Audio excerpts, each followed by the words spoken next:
إن الحمد لله نحمده ونستعينه ونستغفره ونعوذ بالله من شرور أنفسنا ومن سيئات أعمالنا من يهده الله فلا مضل له ومن يضلل فلا هادي له وأشهد أن لا إله إلا الله وحده لا شريك له وأشهد أن محمدا عبده ورسوله أما بعد فأعوذ بالله من الشيطان الرجيم بسم الله الرحمن الرحيم وقاسمهما إني لكما لمن الناصحين آیت 21 سوره اعراف. داستان یا قصه آدم علیه السلام و فرود آمدنش از جنت که به خوردن امو درختی که قرآن کریم ذکر کرده اما تعیین نکرده کدام درخت است، چرا که مشخص کردن درخت اهمیت بسزای نداره. از او خاطر قرآن کریم نکته بارزه یا نکته تربیتی را میگیره، نام درخت ذکر نشده. از او خاطر هیچ ضرورتی نداریم که تعیین درخت بکنیم. این داستان آدم و حوا علیهم السلام داستان تربیتی است، بسیار نکات ارزنده برای اصلاح زندگی انسانی داره. الله متعال آدم علیه السلام در جنت ساکن می سازه و بعد از او از یک درخت منع میکنه.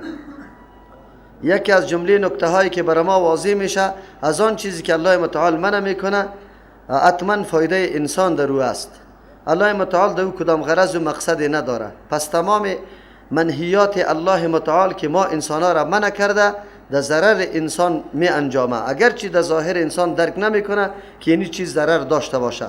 اگر ما را از خوردن گوشت خنزیر، مرداری و خون و همچنان خوردن شراب و همچنان قتل و زنا و سرقه و گپا منع میکنه، کلش فایده انسانی است. خو انسان در ابتدا نمیدانه، اما در انتها باز چشم علمش باز میشه، بعد از اون برش واضح میشه که یقینا الله از کدام چیزی که منع کرده او بسیار مضر بوده. آدم علیه السلام نمیدانست که از خوردن درخت که الله متعال منع کرده، ایره به این خاطر الله منع نکرده که الله نمیخواه یک نعمت خود نصیب بندی خود بسازه، بلکه منظوری الله متعالی بود که آدم علیه السلام این درخت نخوره، به خاطر که درخت خاصیات متنوع داره. یکی از جمله خاصیتایش است که لباس جنت در وجود انسان باقی نمیمانه. اما آدم علیه السلام این گپ درک نمیکرد. ابلیس لعن که شیطان دیرین است، با کدام سیستم است، کدام روزنه داخل پیکار میشه و چه قسم انسان خطا میکنه. خدا خیرخواه معرفی میکنه امی گناه را در لباس خیلی امر چی نیک بر انسان معرفی میکنه. بزرگترین دسیسه که شیطان در اینجا کار گرفت، از یک طرف خدا آدم عالیجا جور کرد و بعد از او قسما را یاد کرد برای آدم علیه السلام. آدم علیه السلام فکر میکرد المرء یقیس علی نفسی، انسان همیشه سری خود دیگر قیاس میکنه. البته میگه سری الله متعال کسی دروغ نمیگه، از او خاطر فریب خورد. فهمید که ایره نمیفهمید که شیطان برای ما دروغ میگه. بعد از او شیطان مطالعه خیلی عمیق و قوی در وجود انسان داشت. وجود انسان همیشه انسان الله در طبیعتش گذاشته که همیشه قدم طرف ترقی میگذاره، بالا میگذاره، همیشه در صدد عزیز که زندگی جاودانی و راحت برای خود حاصل بکنه. از همون خاطر این نکته را شیطان درک کرده بود. پس امید درخت طور معرفی کرد که ای آدم علیه السلام، اگر از این درخت تناول بکنی یا ملک جور میشی یا همیشه جاودان در جنت باقی میمانی. این نمو غریزه انسانی است که همیشه در صدد عزیز. پس شیطان از اون را انسان خطا میکنه، کدام رایی که تو خواهش داری دیگه هم در تلاشش هستی، در پیدا کردنش هستی. اگر در دنیا ما تمام معصیت ها و گناه ها را ببینیم، ابلیس لعین او گناه ها را به شکل به انسان مزین میسازه که او سبب ترقی و پیشرفت انسان وانمود میکنه، در حالی که تو را عقب میزنه. پس الله متعال در داستان آدم علیه السلام عجیب نکته ها و درسای تربیتی برای ما میده. ممنوعات الله در دنیا به ضرر خود انسان می انجامه، اگر چیز در ظاهرا ما نمیدانیم که آیا ضرر داره یا نه. یک. دوم، زندگی در دنیا بی قید و بند نیست. در دنیا مثل که چیزای مفیده الله برای خود نفع انسان پیدا کرده، چیزای مضر هم وجود داره، کلش مفید نیست، بلکه اینطور چیزایی است که به نه نزدیک شدن بر انسان فایده داره، نه که به نزدیک شدن. دو موضوع. سوم موضوع، شناخت یا معرفت دشمن سرسخت انسان که دشمن است، که از کدام را پیش میاد و چه قسم دلایل مقنع را برات پیش میکنه. انسان وقتی دوچار معصیت و گناه میشه، اینطور یک دلیل برات پیش بکنه که پرسان نکو. پدر و مادر احترام نمیکنی، برای چی میگه؟ برای این را مزین میکنه که تو خیلی خدمتش کردی لیکن یا نمیفهمه قدر نعمته، خلاص دیگه حالی رای معصیت در پیش بگی، یا خو نمیفهمه سعی میکنی که تو را وادار به این میسازه که نافرمانی پدر و مادر بکنی. اولاده که هر قدر تعلیم میدی و تربیت برش میدی و جور نمیشه، ابلیس لعین میگه که مسئولیتی تا ادا کردی دیگه، حالی خلاص شد، حالی کلان شده، بالغ شده، بگذار خودشانه. اگر نماز نمیخوانم گپ برش نمیزنی، اگر کار نمیکنم گپ نمیزنی، این دلیل شیطانی و ابلیسی است. تو پدر هستی در هر حالت، ولو که زن گرفته باشه ضرورت به مشوره و به نصیحت تو داره، لیکن ابلیس لعین بری تو مزین میکنه که خلاص شد مسئولیتی. مولا امام مسجد که 2 روز ترجمه قرآن نکرد و 3 نفر ننشست، شیطان ابلیس برش میگه که سیکو تو خیرخواهیش کردی، عمیق مسئولیت داشتی، خلاص شد. این مردم بگذاری یا بیازو نعوذ بالله جور نمیشه، خلاص. ایرا اینطور یک دلیل مقنع را برش جور میکنه که دیگه در عمرم یک سخن دین بری مردم نمیگه، فقط روزی خدا تیر میکنه. این کلش دلایل اینمی ابلیس است. ابلیس لعین از او را به انسان پیش میشه و تو را در گناه مرتکب میسازه که دلیل مقنع برات جور میکنه. وقتی در مسئله سود گرفتار میشی، نیخ فقیریست برادر، دیگر روز روزگار نیست، چی کنی؟ دیگه مجبور هستی که از این اینجا کار بگیری. همین قدر نمیگه که الله خود دنیا را وسیع پیدا کرده، انسان هر طرف چنگ بندازه پشت حلال الله برش حلال میده. نه اینطور دلیل قناعت بخش. وقتی که ماموری دولت هستی، ده خودی دولت سهیم هستی، از هر ناحیه کی چیزی در دستت میایه گرفته میری. باز ابلیس این چی دلیل برات میگه؟ بیا از حق داری دی دولت، تو را خاموتور نمیده، بیا بگی دیگه موتور برو. دلایل ابلیسی بسیار دلایلی می باشه که انسان قناعت میده در ظاهر، اما حقیقتا تو را تباه و برباد میسازه، خیلی تباه و برباد میسازه. این گپا خیلی زیاد است. حتی در مسائل ولا و برا، دوستی با یهود و نصارا و کفار، اینطور دلیل مقنع برات میگه که بیا زوخ نمیشه. حالی که امروز همین دنیای غرب خیر ما جور نکنیم، افغانستان و ایران است، ایره کی جور کنه؟ عمیق عقیده نداره که ایره خودی مردم جور میکنه. الله میتونه که نمی آرامی در وطن بیا خود به خود جور شود. الله به این وطن فرزندا داده، اینطور نیست که چیز جور کرده نتونه تکنیک یاد نداشته باشه. اگر این ملت در سرنوشت خودشان گذاشته شه مستقل، اینطور نابغه ها ظهور کنه که پرسان نکنه، اینطور چیزایی را جور بکنه که دنیای غرب به چشم ندیده باشه. اما دشمنان نمیخواه ما را در میدان مطالعه و تحقیق ما را نمیگذاره که ما پیش بریم. ما را خوب منحصر نعوذ بالله تمام وسایل شهوات و نعوذ بالله شبهات برای ما مهیا کرده، ما را درگیری ازو کرده، نمیگذاره ما را. اینی حالت هست. شیطان از راه پیش میاد که انسان سخت فریب میده.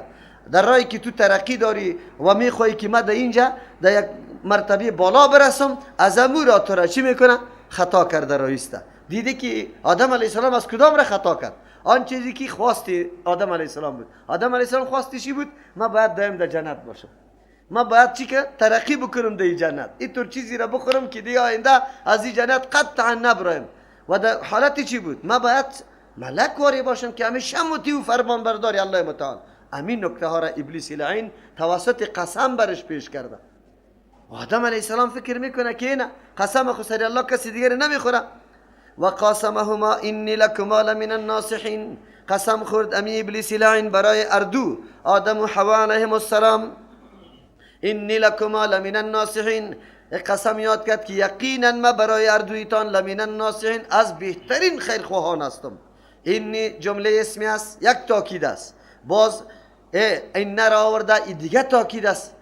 باز لمن الناصحین لام تاکید آورده، این دیگه تاکید است. ما از جمله خیرخواهان شما هستم، قسمم خورده که خیرخواهی شما را میخواهیم. چقدر سیکو انسان سخن کسی را میخواه قبول داره که او خیرخواهیت باشه، هیچ جگاه به ضررت گپ نمیزنه. از همون خاطر ناصح کسی را میگه که هیچ وقت به ضرر کسی چی نمیکنه؟ سخن نمیگه. قسمم خورد. پس اول قسم خور و قسم دروغه که خورده کیست؟ شیطان ابلیس نه. اول حسد کی کرده؟ ابلیس لعین است. اول تکبر کی کرده کیست؟ ابلیس لعین است. پس او گرفت امی قسم نام الله را ذریعه برای فریب دادن مردم کرد. از همون خاطر است اگر دکاندار مال خود توسط قسم میخوره، ای فقط تابعدار یا لشکر شیطان است. چرا که اینجا نفر دیگر نعوذ بالله توسط قسم خود فریب میده. چرا وقتی قسم برای خریدار بخوری، خریدار فکر میکنه که تعظیم نام الله را کرده، نام الله را گرفته، از او خاطر اعتمادی قوی سری تو پیدا میشه، اما تو پای شعره کرده. از همون خاطر است که تاجر یک و فجار خلق میشه، زنده میشن. التجار چیسته یحشرون فجارا، تجار حشر میشه در حالی که خیلی بدکار و بد عمل میباشه. علتش چیسته؟ مردم فریب داده. اما تاجری که صدوق است امرای نبیین است، التاجر و صدوق الامین مع النبیین. ببینه اردو مسیره پیغمبر صلی الله علیه و سلم مشخص کرده انسان در کدام مسیر بره، در لشکر شیطان، در ردیف شیطان حرکت کنه یا امرای انبیاء علیهم السلام قدم بگذاره، کدامش بکنه. برای همه انسان ها راه های خلاصی بالکل واضح است، اما ما درک نمیکنیم. شیطان میگه که وای یک قدر وقت شیشتی سایکو هیچ کس خریدار پیدا نشدم، یکی در گیری آمده بزنده جانش، بزنده جانش. همین دلیل کی برات مزاحم میکنه؟ شیطان. باز برات چی میگه؟ او تو هم خیلی زیاد اینجا زحمت میکشی، کیرا در کجا رسیده، زحمتی چقدر این قدر میشینی، این گپا را برات مزاحم کرده رایسته. میگی برو دیگه بزنم یک نفر در گیری آمده. فدلهما بغرور، پس یارا فدلهما پایان ساخت آدم و حوا علیهم السلام بغرور به فریبکاری. اینجا دلهما پایان ساخت، مثل که در درجه بلند باشه و ای را پایین بکنه. راستی هم همونطور است. اصلا دی به معنای لغزانیدن است، خب لغزانیدنی که از جانب بالا، از مرتبه بالا در پایین باشه. اصل دلا جور کردن دلوره میگه که پایین کنی آب از چا بکشی. همین دولچه که آب میکشی میره دلو میگه. ابلیس لعین چی کرد؟ آدم علیه السلام در فریب ازی شد که دهی چا آبی حیات است، زندگانیت است، دایم دهی جنت باقی میمانی اگر از این درخت خوردی. نه دلوره پایین کرد که آبی حیات بخوره، خبر نیست که تا ترین چا خودم باقی ماند، بگه نه آبی حیات بود، اما از سری زمین محروم شد، در چیسته قعر چا پایین شد و هم آبی حیات گم شد. همون طور شد. اما راحت و نعمتی که با آدم علیه السلام حاصل بود و هم از دست رفت. همیشه باقی ماندن خو بگذار. همیشه شیطان ابلیس نمی قسم کارا را سر انسان میکنه، مزین میکنه گناه را. زنا چیست؟ زنا یک لحظه لذتی نعوذ بالله بیجا هست، اما به انسان چقدر مزین میکنه در حالی که هزارها موانع موجود است. گناه کبیره اگر گیر شوی چقدر شرمنده مردم، اگر آیندهت خراب، نعوذ بالله معصیت، نسب مختلط میشه و خود آدم همی غیرت احساس میکنه که به خوار و مادرم کسی این کار نکنه. چطور شده بتانه؟ اما ابلیس لعین برات مزاحم میکنه. او را چی میکنی؟ او روز براتون نگفتم؟ محضی در سخن گفتن در موبایل چقدر مزاحم میکنه. یک دختر این در مزار است، تو اینجا قطش چی میکنی؟ فریبکاری و گپای چی را میزنی، از این چی میبری؟ اما ای ابلیس لعین اینا مزاحم کرده رایسته. انسان اگر کمی درک بکنه گاهی هم در معصیت واقع نمیشه. معصیت چیست؟ چی را به انسان میده؟ این چیز هم نمیده. فلما ذاق الشجرة، هرگاه که چشیدن آدم و حوا علیهم السلام از امی درخت، بدت لهما سوآتهما، آشکارا شد برای هر دویشان. سوآتهما امو اعضایی که معلوم شدنشان یا بد میدانستن. سوء هر عضو اندامی را میگه که انسان نمیخواه که برای مردم چی شوه؟ افشا شوه. معلوم شد که آدم علیه السلام اولم لباس داشت. چی رقم لباس؟ قرآن کیفیتش بر ما بیان نکرده، اما این درختی طور خاصیت داشت که کسی بخوره لچ میشه. اینجا بعضی مردم تلاش کرده که نه آدم علیه السلام اینجا مراد از لباس معنوی است، یعنی زشتی آدم علیه السلام به خودش معلوم نمیشد، عیبش آلی که از این درخت خورد یک دم علم برش حاصل شد، نعوذ بالله.